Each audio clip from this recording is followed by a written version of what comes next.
The sterling silver clinked against china as I adjusted my dress uniform one last time before entering my childhood home. 20 years of service, and my hands still trembled slightly when I faced this particular battlefield. Sunday dinner with the Torres family. Through the frosted glass door, I could hear them already. Aunt Gloria's shrill laugh, Uncle Roberto's booming voice, the chaos of cousins comparing salaries and vacation homes. I touched the stars on my shoulder boards, a habit when I needed strength, and rang the doorbell. Christina. My mother opened the door, her smile faltering as she took in my uniform. Oh, Mija, I thought you'd change after whatever military thing you had today. It wasn't a military thing, Mom. It was a Joint Chiefs meeting. She waved her hand dismissively. Well, come in. Everyone's already here. The dining room hadn't changed since I was 12. Same wallpaper, same photos of cousins in graduation caps and wedding dresses. No photos of me, despite 20 years of service photos I'd sent home. Look who finally showed up. Aunt Gloria called out, already 3 wines deep. Little Christina in her costume. It's not a costume, I said quietly, taking my seat at the far end of the table, the kids' end, despite being 38. Playing soldier again? My aunt laughed at my uniform. I swear, when are you going to grow out of this phase? Phase? I kept my voice level. I've served for 2 decades. Yes, we know.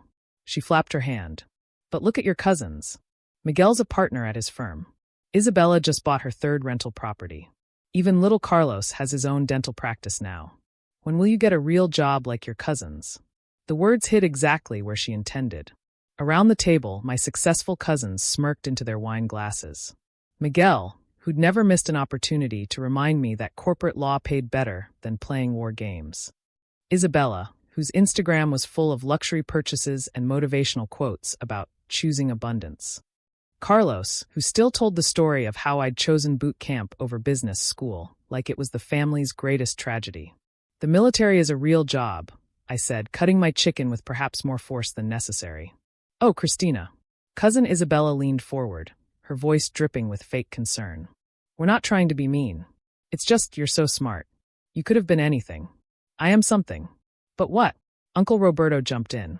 What exactly do you do? March around? Salute people? My gardener's son is in the army. Is that what you do? The whole table laughed. The sound washed over me like artillery fire. My mother studied her plate. My father poured another drink. Not one person at this table, not one, had ever asked about my actual service. They didn't know about Afghanistan, about the operations I'd planned, about the lives saved or lost under my command. They didn't know about the Bronze Star hidden in my desk drawer or the Purple Heart I never talked about. To them, I was just Christina who'd made the weird choice. The one who showed up to family events alone, wearing that costume, without properties or practices or partner tracks to brag about. You know what? Aunt Gloria continued, emboldened by wine and laughter. I bet she doesn't even make what Carlos's hygienist makes. All that marching around for nothing. I set down my fork carefully. I make enough. Enough for what?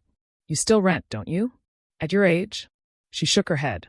My Maria says the military is just welfare for people who can't make it in the real world. The words I wanted to say burned in my throat.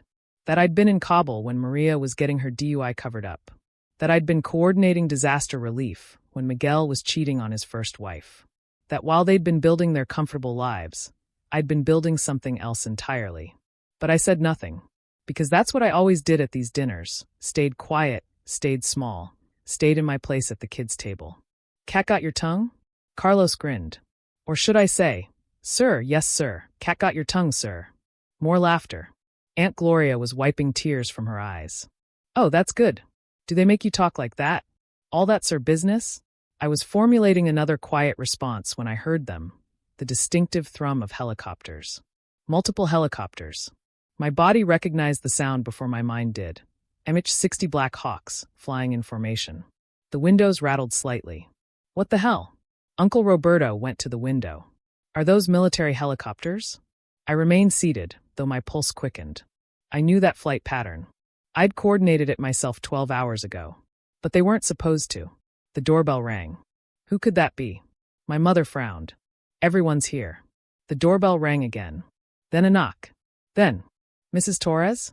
United States Secret Service. We need to speak with General Torres immediately. The table went silent. Forks suspended midair. Wine glasses frozen at lips. General? Aunt Gloria's voice came out as a squeak. Did they say General? My mother answered the door with shaking hands. 2 Secret Service agents stood on the porch, earpieces visible, expressions professionally neutral. Behind them, I could see the motorcade, black SUVs lined up like a military convoy, blue and red lights flashing silently. Then Secret Service entered. General Torres, the president is ready for your briefing. The lead agent spotted me immediately. General Torres, ma'am. I apologize for the intrusion, but there's been a development. POTUS needs you immediately. I stood, my movements automatic. What's the situation? Classified, ma'am. But the president insisted on retrieving you personally. Marine 1 is waiting at Roosevelt Park, 2 blocks north. The president? My mother's voice was faint. The president of what? The agent's expression didn't change. The United States, ma'am. General Torres is the president's senior military advisor on cyber warfare. She's been directing a critical operation that requires immediate attention. I moved toward the door, then paused. My family sat frozen, a tableau of shock. Uncle Roberto's mouth hung open. Isabella had dropped her phone in her mashed potatoes. Carlos looked like he might cry. Forks dropped. The clatter of silverware hitting plates filled the silence. Aunt Gloria fainted into the mashed potatoes, her face landing directly in the garlic herb mixture she'd been praising moments before. Should we? Someone started. Leave her, I said quietly. She'll come around. The lead agent touched his earpiece. Roger that. General Torres is en route. He looked at me. Ma'am, the president asked me to convey his apologies for interrupting your family dinner. He said to tell you, quote, I know how much these mean to you, but the Russians don't care about your Aunt Gloria's opinion. Despite everything, I almost smiled. I'd mentioned my family exactly once to the president, during a late-night strategy session when he'd asked why I never took leave. He'd remembered. My coat, I said, and my mother scrambled to get it, her hands shaking as she helped me into it. Christina, she whispered. You're really a general? You really know the president? Yes, Mom. But you never said. You never asked.